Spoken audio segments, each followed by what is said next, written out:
누군가 대속해서 저희 방송에서요 자막이든 또 이렇게 저희가 이제 모양을 갖춘 그런 또 제목이든 아무튼 대속이란 말을 제목으로 뽑는 거는 몇 년에 한 번 있을까 말까 하는데 이번에 그런 제목을 뽑아봤습니다. 쌍방울 대북 송금 사건과 관련해서 1심에서 중형 9년 6개월 징역형 선고받은 이화영 전 경기도 평화부지사 관련 소식입니다. 오늘 저희가 하는 방송 중에 가장 하이라이트가 될 수 있는 부분인데요. 지난주 금요일 이화영 전 부지사에 대한 항소심이 시작이 됐습니다. 그 내용을 좀 알아보겠습니다. 최지원 기자.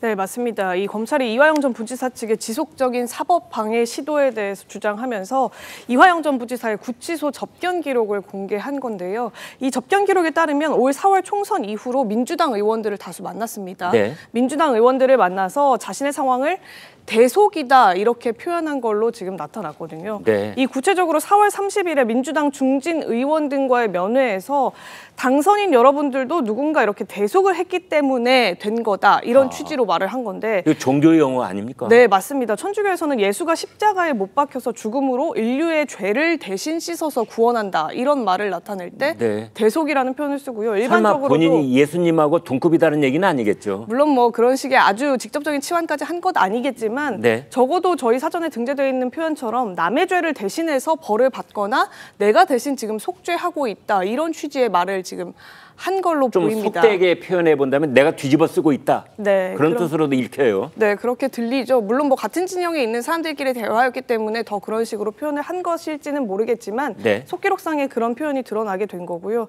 이 자리에서 또 이재명 대표를 좀 만나서 안부를 전해달라 이런 취지로 얘기를 했다고 합니다. 네. 그러니까 맥락상 대속을 얘기를 하면서 이 의원들에게 또 이재명 대표를 만나게 해달라라고 얘기를 하는 건 이재명 대표의 죄를 대신해서 내가 지금 쓰고 있는 거다 이런 취지로도 읽힐 수 있는 지점들이 분명히 있는 거거든요.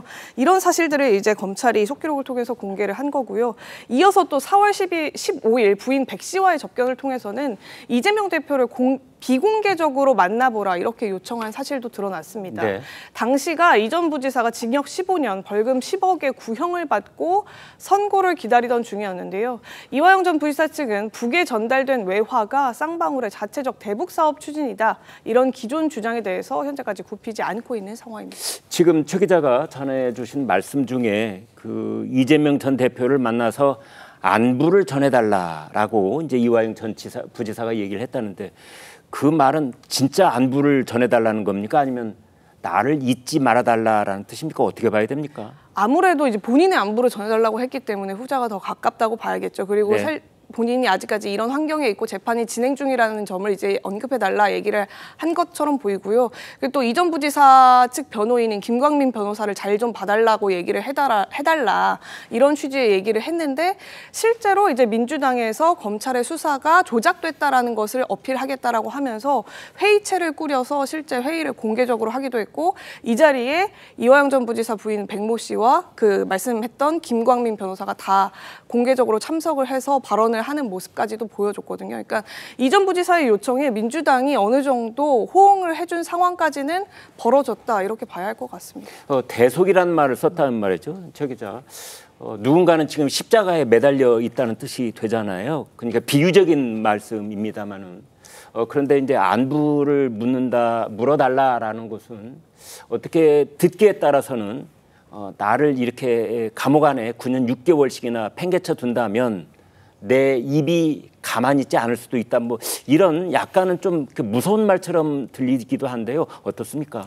그 당선인 신문이 뭐 민주당 중진 의원들과의 면담이었기 때문에 이 중진들에게 이 전 부지사의 발언이 얼마나 영향력을 미쳤을지는 모르겠습니다. 네. 이제 뭐 안에 들어있는 분의 말씀이었기 때문에 다만 이제 재판이 이제 2심을 앞두고 있는 상황인데다가 본인이 한 차례 또 번복을 했던 전례가 있잖아요. 그랬죠. 그 이후에 더 이재명 대표 쪽으로의 유리한 발언들을 이후로는 쏟아내고 있고 그 이후의 상황은 변하지 않고 있는 지점이 있기 때문에 한번 그런 부분을 더 각인시켜주는 효과도 기대해 봤을 수 있겠다 이런 생각은 듭니다. 네, 진행자가 좀 저런 말들을 과민하게 듣고 있는지는 모르겠습니다만 아무튼 예사롭지 않은 그런 표현들이 오갔다 부인하고 또 이제 더불어민주당 그 당선자들하고도 얘기가 그렇게 오간 것으로 지금 전해지고 있습니다.